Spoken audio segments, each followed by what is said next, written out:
Hello, scholars. Thank you for joining me in some vocabulary lessons. We'll be learning 2 words in each session. We are on vocabulary week 7, part 1. You need your reading or vocabulary notebook and something to write with. Please feel free to pause at any time so that you can write down anything that I write in my notebook. Ready for the first word? Here we go. The first word is stoop. Stoop. Have you heard that word before? Do you know what it means? Let's write the word and the definition in our notebook. Stoop. S-T-O-O-P. Stoop. You stoop when you squat down or bend over. You stoop when you squat down or bend over. You may remember this word. We have seen it in the book Diamond Daniel. But in that case, stoop meant a stairway or a set of stairs outside an apartment. So stoop has more than one meaning. Let's look at this word used in a sentence to deepen our understanding of the word. Natalie had to stoop to pick up the pencil that she dropped on the floor. So she had to bend over or squat down to pick up the pencil that was on the floor. Okay, now I want you to number your paper 1 through 5. I like to go across the line to save paper. And what we're going to do is you need to think about, is this a situation I would have to stoop for? If you have to stoop for this situation, you put a check. If you do not have to stoop, you put an X. All right, so number 1, reach the highest book on the shelf. Put a check if you stoop to reach the highest book on the shelf. Number 2, pick up the cat dish to fill it with water. Pick up the cat dish to fill it with water. Number 3, pick up the newspaper in the driveway. Pick up the newspaper in the driveway. Number 4, tie your shoelace. Tie your shoelace. And number 5, catch a balloon that floated up and away. All right, number 1, to reach the highest book on the shelf is an X. You would not stoop. You would probably get up on your tiptoes. Number 2, pick up the cat dish to fill it with water. Well, if I had a cat, the cat dish would be on the floor. I would have to squat or bend down to pick it up, so number 2 is a check. Number 3, pick up the newspaper in the driveway. If it's on the floor, you probably have to stoop or bend over, so that one is a check. Number 4, tie your shoelace. Unless your shoelace was up near your face, you would probably have to stoop down to tie it. Most people bend over or squat down to tie their shoelace. And the last one, catch a balloon that floated up and away. You would not bend over or squat down to catch a balloon, so that one is an X. All right, now let's go to the next line to write our sentence. What is something in your classroom that you have to stoop to reach? What is something in your classroom that you have to stoop to reach? You can also use your house as an example if you'd like.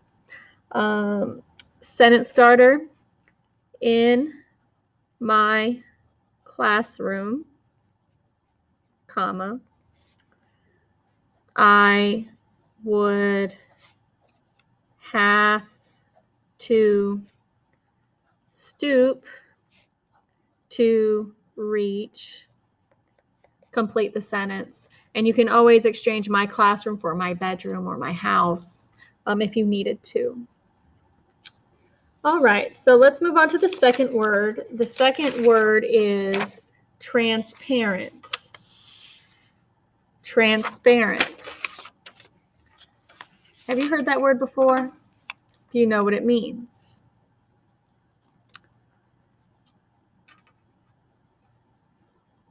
Let's write the word and the definition in our notebook. Transparent. T R A N S. P-A-R-E-N-T, transparent. If light goes through it and you can see through it, it is transparent. Something is transparent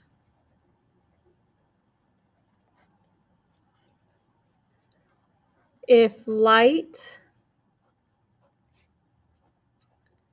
goes through it and you can see through it. Something is transparent if light goes through it and you can see through it. Let's take a look at this word in a sentence so we can better understand it. We watch the fish at the aquarium through a large transparent window. So the window is transparent. That means we can see through it. We have to see through the window to be able to see the fish. All right, now let's number our paper 1 through 5. Again, I like to go right across the line. And you're going to put a check if what I say is transparent, an X if it is not transparent. Ready? Let's go. Number 1, a brick. A brick. Number 2, a book. A book. Number 3, a fishbowl. A fishbowl. Number 4, a car windshield. A car windshield. And number 5, a pair of glasses. A pair of glasses. So let's go over the answers. A brick. A brick is something you build with. It makes the walls of houses and walls, and it is not transparent. You cannot see through it, so that is an X. A book? I don't know of any books that I could see through, so that one is also an X. A fishbowl. A fishbowl doesn't have to be transparent, but most people like to see their fish through their fishbowl, so most fishbowls would be transparent. That one is an X, a check. Number 4, a car windshield. Well, I would hope your car windshield is transparent, because if you can't see while you're driving, then you're going to get in an accident. So a car windshield is transparent. That is a check. And a pair of glasses, the point of glasses is that you use them to see better. You have to see through the lenses. So that is also a check. All right, so skip the line for our little sentence. What do you have that is transparent, and what is it made of? What do you have that is transparent, and what is it made of? Here is a sentence starter you can use. Blank is transparent. Period, capital. It is made of, and you can finish your sentence. And that's all the time I have for today. Join me in the next video for Vocabulary Week 7, Part 2.